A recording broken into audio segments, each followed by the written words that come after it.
Did you know that you can make your loan-related payments with the click of a button from the comfort of your home? Welcome to the TVS Credit Educational Series. I am Aman and today I'm going to explain how you can pay your EMIs or loan charges via the TVS Credit Saathi app. First, download and install the TVS Credit Saathi app and log in with your registered mobile number. Tap the Pay button on the home page of the app. Tap on More against the loan for which you want to pay the EMI and tap on Payments.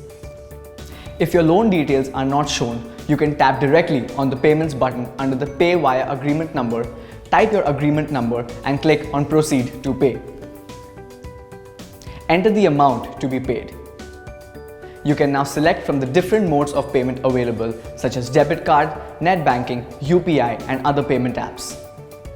Finally, click Pay Now to complete the transaction. So, you see how easy that is to pay your TVS Credit EMIs or charges online. However, if you have opted for an auto debit mode of payment, do ensure to maintain a sufficient balance in your bank account before your due date. For any queries, you can also write to us at helpdesk@tvscredit.com.